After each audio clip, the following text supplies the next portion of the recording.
At so ayan, hi guys! Welcome back sa channel natin at ito ay full chapter tayo ni 1113. Pero bago tayo magsimula, ay i-flex ko lang saglit itong si Kaiju number 8. Ayan, so sisimulan natin i-manga series itong si Kaiju number 8. At kung di nyo pa napapanood itong si Kaiju, ay try nyo panoorin. At kung matripan nyo, ay balikan nyo ako dun sa may second channel natin. So anyways, ay mamayang hapon ko pa naman ma-upload itong ang si episode 3. So yun lang naman yung link nito, nandiyan lang sa may comment section natin sa may description. So, balikan na natin ito si One Piece natin at huwag na natin patagalin pa. Simulan na natin yan.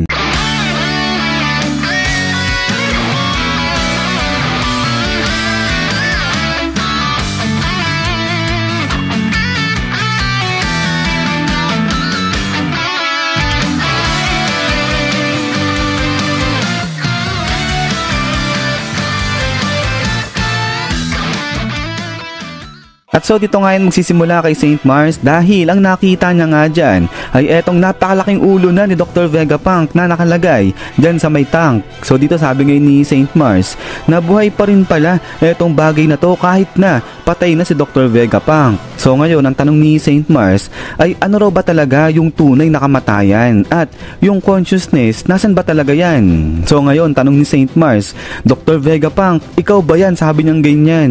But then ay pagkatapos nga nito ay talo naman dito yan sa may Syrup Village dahil dito ay may kita na etong si Kaya, si Mary at etong mga bata dyan ni Usopp ay inaabangan na nga nila kung ano yung mensahe ni Dr. Vegapunk. So etong si Kaya, sabi niya nga dyan na si Dr. Vegapunk ang laki talaga ng naiambag niya pagdating sa medisina. At so maliban pa dyan ay makikita nga rin na etong si Crocus kasama niya, etong si Labun ay naghihintay nga rin sa mensahe ni Dr. Vegapunk. At maging dito sa Torino Kingdom sa may isla ng mga pirata at saka sa iba't ibang panig pa o sulok ng mundo ng One Piece natin, lahat sila abang na nga rin. But then ay pagkatapos ng ipakita yung kalagayan o yung paghihintay ng mga tao dyan sa mensahe ni Dr. Vegapunk ay balik ulit dito yan kay Saint Mars dahil dito ay tatapakan na nga ni Saint Mars itong Denden Mushi na sinasabing ayan yung source ng broadcasting nila Dr. Vegapunk. Pero sa pagkasira nga ni Saint Mars dyan sa Denden Mushi na yan ay napag-alaman niya na hindi pala totoo peke itong Denden Mushi na to at normal lang na Denden Mushi yung nandiyan dyan. So kaya nga dito nagpanik na itong si Saint Mars dahil hindi niya alam kung nasa na talaga ay ang source ng broadcasting ni Dr. Vegapunk. At eto, tuloy-tuloy pa itong ang pagbobroadcast dyan nila Dr. Vegapunk. At so dito balik na ulit sa pagiging halimaw niya itong si Saint Mars at kinontak niya pa itong iba pang mga Gorosei. So dahil nga sa panic niya yan. Pero dito nga naubos na etong countdown ni Dr. Vegapunk at magsisimula na ngayon magsalita etong si Dr. Vegapunk dyan. So dito salita etong si Saint Mars at sabi niya nga dyan sa iba pang mga Gorosei na hindi niya alam, wala siyang idea kung ano yung sasabihin ni Dr. Vegapunk. Pero malamang niyan ay gustong maghiganti nito ni Dr. Vegapunk dahil dun nga sa nangyaring insidente sa may Ohara at pati na rin para kay Professor Clover. So gulo-gulo na etong si Saint Mars dyan. Pero habang nagpapanik nga dito etong si Saint Mars ay balik naman dito yan sa side nila Bonnie dahil dito nga dating na etong si Nesjuro dyan sa harapan nila Bonnie. Pero dali-dali etong si Frankie punta siya sa may harapan niya ni Bonnie para protektahan si Bonnie at ngayon ay handa niya nang atakihin etong si Saint Venus ngayon. But then ay pagkatapos nga niya is back. So dito biglang dating etong si Sanji at sinipa niya sa may mukha o sa may baba etong si Saint Venus dyan. So grabe talsik ngayon etong mukha dito ni Saint Venus. Pero maya maya pa ay biglang nag-transform ulit pabalik etong si Saint Venus sa kanyang pagiging skeleton na kabayo. At dito kinagat niya naman etong si Sanji boy natin dyan. So grabe nagagat na etong si Venus dyan. Pero sa kabilang banda ay eto nga si Oimo at saka etong si Kashi ay granab nila etong si Saint Venus dyan at pinigilan nila yan sa paggalaw. So dito ay biglang nadura ngayon ni Saint Venus etong si Sanji habang sa kabilang banda ay eto namang si Bonnie nag-transform na rin siya sa kanyang pagiging future na Bonnie at eto nga naging higante dyan etong si Bonnie at inatake niya rin etong si Venus. So grabe, kagulo sila dito sa side ni Bonnie. Pero ito pala, yung sa transformation dito ni Bonnie, yung sa naging higante siya, yung sa kanyang future Bonnie, ay yung tinatawag niya na future Nika. So para dun sa mga nakakalimot. But anyways, ay pagkatapos nga dito, o habang nagkakagulo dito sa side nila Bonnie, ay balik naman dito yan sa pagsasalita na ulit o sa continuation ng recording nila Dr. Vegapunk. At dito ay sinabi na nga ni Dr. Vegapunk na dapat nga lang siyang mamatay dahil sa mga kasamaang ginawa niya. So kaya nga, ang sinabi dito ni Dr. Vegapunk na sinet niya etong recording na to na mag-start yan once na mamatay na nga siya o mag-stop na yung tibok ng puso niya. At so dito nabanggit pa ni Dr. Vegapunk na meron siyang dalawang great scene na nagawa pero hindi niya binanggit kung ano-ano yung dalawang bagay na yon. But then ay dito nga nagulat yung marami dahil nga sa sinabi ni Dr. Vegapunk na itong broadcasting na to mag-start yan once na patay na siya. So ibig sabihin, alam na ng lahat ngayon na patay na itong si Dr. Vegapunk. So kaya nga makikita nga rin natin yung reaction dito ni Caesar na talagang nag-iyak na.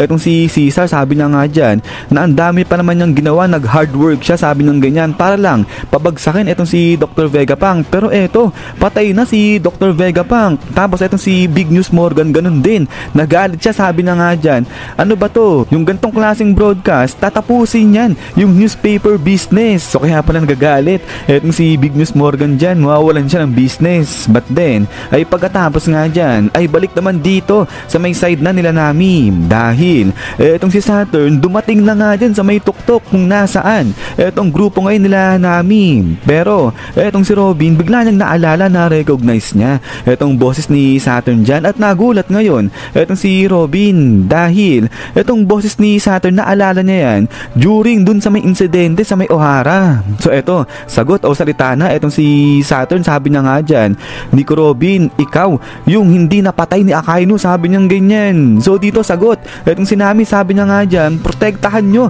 etong si Robin, sabi niyang ganyan. But then pagkatapos nga nito is BAM!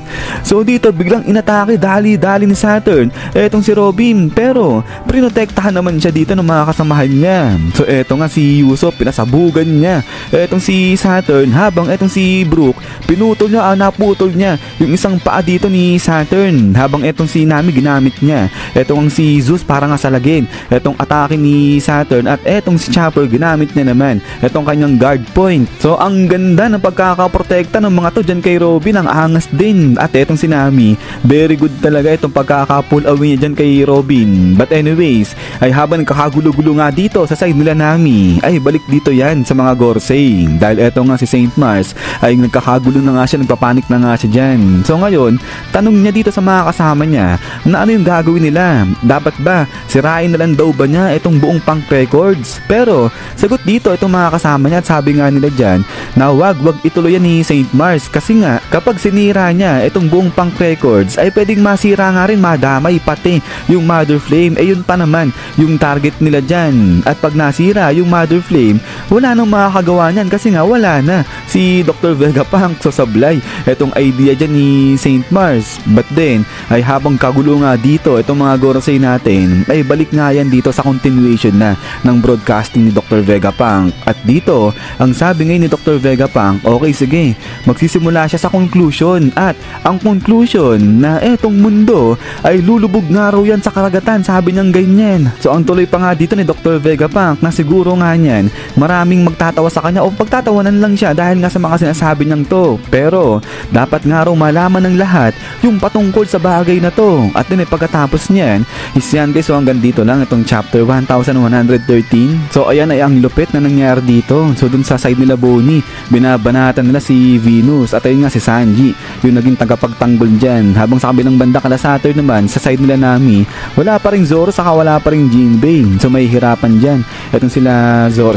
sila Yusuf. But anyways, ay ayan nga guys, kung meron kayong comment patungkol dito o mga reaction patungkol kay 1113, ay pa-comment na dyan sa baba. At lastly, ay paki-follow naman guys o paki-subscribe pala itong si second channel natin para naman dito sa manga series ni Kaiju number 8. So sa may mga trip sa inyo na manga series itong si Kaiju number 8, ay paki-check na lang si comment section sa si description, dahil link niyan nandiyan lang sa mga yan. So yun lang naman guys, at ulit ay maraming salamat sa panonood dito kay One Piece natin. So lagi mag-ingat, God bless niyo lahat, at kita-kits tayo ulit.